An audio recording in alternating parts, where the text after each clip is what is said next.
तो का हाल बा भाई लोग, उम्मीद करता नहीं कि अच्छा को बोला और हमेशा अच्छा रहे के चाहिए। तो भाई लोग पता बा क्रेजी भाई के बहुत ज्यादा तबीयत खराब हो गई बा, ओई खातिर आज हम रोस्ट करे वाला बानी। काहे कि क्रेजी भाई रात को बहुत ज्यादा मुठ मार मार के नु बीमार पड़ गइल बाड़न। कारे बहुत छड़ी वाला सरौत नहीं मुठ मारले बनी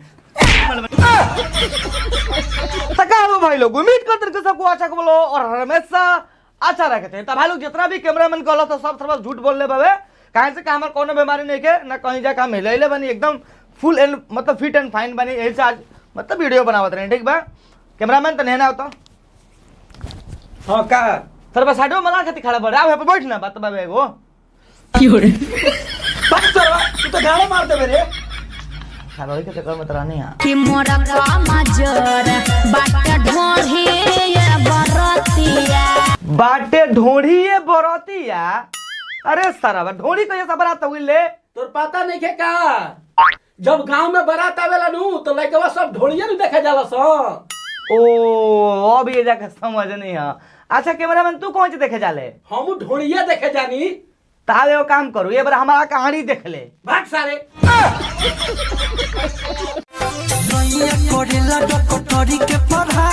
अच्छा तो तू का चाहत रू भौजी कि जौन तारा भातरा बावे तवन सरवा मुठ मारे के पढ़ाई करो, हैं डॉक्टरी की पढ़ाई ना करो। अरे भाई तार भातारा डॉक्टरी की पढ़ाई करो तबे तो तू पढ़वावा चाहे ओकरा के तू ओकरा साथे कुछ भी करो यार। हमनी से काहे बतावा तोरू हमरे पकोरे सो बदावा के टराई दवाई के ट्राई करेला ना अपन अगला मोटका इंजेक्शनवा लगावेला तारा में। तारा बहिन तो चोना कइले बड़ू पेलम 15 टिप आ कहम कभी तो एक टिप मरले बानी। सैया बेडी पपना के बीच सखी भोपेला हना उठा के सिरिंज सखी। अच्छा तो तारा भातार रोज लहंगा उठा के सिरिंज घोपता है ना।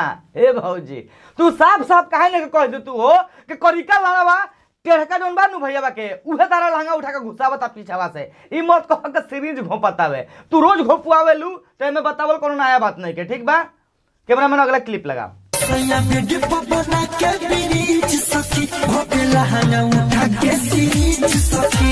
देखियो भौजी कहियो कहीं उल्टा जगह मत सिरिंजवा अपन घुसा दे, नहीं तो बड़ा तकलीफ होई हगे में।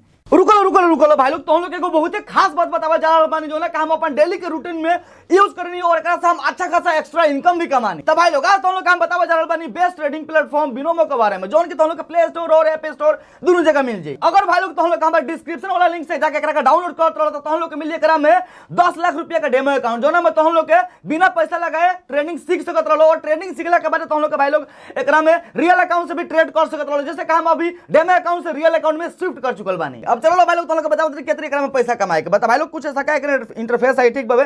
तो हम लोग का बस एजुक प्रेडिक्शन लगावे के बाद प्रेडिक्ट करे के बाद ग्राफ ऊपर जाता है नीचे जाता है, ठीक बता। एजुक हम हमार 4000 रुपया एजुक हम लगा देनी और लगाले के बाद हमारा लगा तब हमारे प्रेडिक्शन से ग्राफ ऊपर जाए करा में, ठीक बाबे। तो लगा देले बनी और यस भाई लोग हम जीत गए। हमारा प्रेडिक्शन बिल्कुल सही रहा, देख लो तो हम लोग 4000 रुपया से एकरा में हम 7200 रुपया कमा लेनी कुछ सेकंड में। अब भाई लोग तो हम लोग यही सोचो तो बोलो कि एकरा में विड्रॉ कैसे करे के बता भाई लोग। एकरा में विड्रॉ कइल और एकरा में डिपॉजिट कइल बहुत आसान बाबे। तो हम लोग का बहुत सारा ऑप्शन एकरा में देखे के मिल जी, जैसे कि बैंक ओकर बाद से यूपीआई ओकर बाद से पेटीएम और भी बहुत सारा तो हम लोग ऑप्शन एकरा में मिल जी, जोना से तो हम लोग बहुत आसानी से एकरा में डिपॉजिट और विड्रॉ कर सकत रहलो। और भाई लोग इतने ना तो हम लोग असन और हमारे असन आदमी बहुत सारा बिनोमो के साथ बाबे और पैसा भी कमा रहल बाबे। तो भाई लोग तो हम लोग से हम कहल चाहते नहीं एक बार जाकर जरूर तो हम लोग के ट्राई करी हलो, लिंक डिस्क्रिप्शन और पिन कमेंट में देवल गइल बावे। और भाई लोग अपन एक्सपीरियंस भी हमारा साथ शेयर करिए लोग तो हम लोग के बिनोमो के साथ कैसन का रहला। मजा आई सैया हो देखी के उ जगहिया हो। का बात करत तारू हां कहत रू के मजा आई सैया हो देख के उ जगहिया हो। ए भौजी फॉर योर काइंड इंफॉर्मेशन तारा का हम बतावल चाहते उस जगहिया देख के लेके कुल के मजा ना आवेला, ओकरा में पेल के मजा आवेला। तार बहन चो दिमाग खराब कर ले देख के मजा आवत है। अरे देख के का मजा आई भौजी, तू चाहत रू के कुल तार जो देख के खाली मजा ले लो समझ जाके झाड़ी में हिला दो सरवा उहे जौन तू सोचत रू उहे हिलावे के कहता नहीं जनी खखुआ इतना। अरे हमार लान ना खखुआ हो, हां बिना खखुआइले थोड़ा ना कोनो तारा का पेल मतलब थोड़ा भईवा तारा संगे संभव कही। ढोड़ी के तनी पार करो तू जगह नवार करो। ढोड़ी के पार करो उ जगह नवार कर। ए भौजी हम तो कहते नहीं के ढोड़िया के साथ साथ तू पेलवा के अपन गोड़ियो फरवा लो। रात बहतना बात मानो करो जनी हड़बड़ी। हाँ बिल्कुल सही बात कहलू भौजी। भैया तू हड़बड़ी मत करता, डायरेक्ट के कूद के पेल दे भौजी के।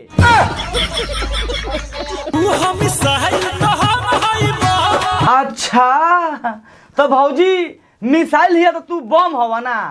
ए भैया काम कर, अब हमारे लगे मोटका माचिस बाबा तनी धरा के देखी तो पड़कत रखना तू सरऊ बम हवन। हमार दुनू अड़ुआ ना हव सार। अब देखो भौजी उ तहार सामान हवे तू ओकरा के धुआं धुआं करवा दो चाहे फरवा लो चिरवा लो, I don't care. So please it's my kindly request to you get lost from हियर।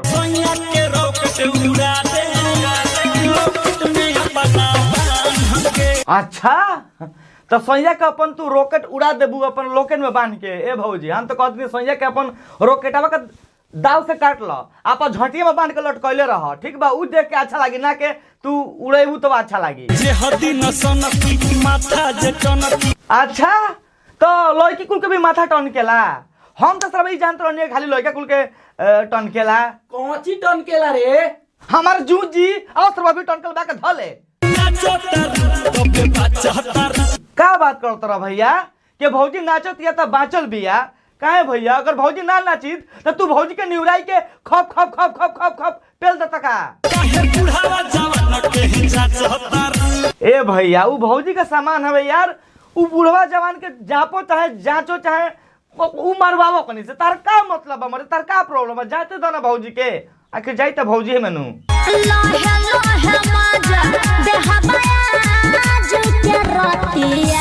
ना भौजी हमरा का जोर से मजा चाहिए। हम एक बार घाप देने पेला चाहत नहीं, हम ला ले मजा ना ले हमको जोर से। चुप सारे कबे से मजाक कइले बा? करू चला कर याद लहनु अगला क्लिप हम तारा का पेलम कि मोरा का मजर बाटे ढोढ़ी ये बरतिया। बाटे ढोढ़ी ये बरतिया? अरे सरवा ढोढ़ी तो ये सब बात हुई ले। तोर पता नहीं के का? जब गांव में बारात आवेला नु तो लइकवा सब ढोलिया नु देखे जाला स। ओ अब ये जाके समझ नहीं है। अच्छा कैमरामैन तू कौन सी देखे जाले? हम ढोलिया देखे जानी। ताले वो काम करू ये बार हमारा कहानी देख ले। भाग सारे। काहे पियराइल बारू? अरे सरवा भौजी के जॉन्डिस हो गेल बारे इतावा ले के झरवावे के नहीं के तोरा ओई ना तो सरवा ई पूछा तवा के बोलो सोना है काहे पियराइल बारू? सरू तो नहीं जब जॉन्डिस होला पियरी होला तो आदमी पियरेबे करेला, लाल ऐसा लाल ना हो जाला। अरे भैया जी जॉन्डिस में केहू के खाना अच्छा ना लगला इसे कहत नहीं तू ले के भौज के झरवावत काहे नहीं करे सारावा?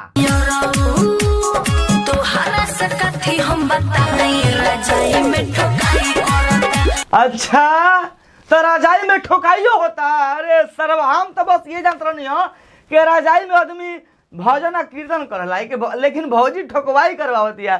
चलो ठीक बा भौजी करवावे के चाहिए बस तनी आराम से, ई ना के ठोकाई करत में इतना अनहरा जाके आगे मारे के जगह पर तार भातरा गोणिये में पेल के मार। हटाओ तरवा मिस्टेक हो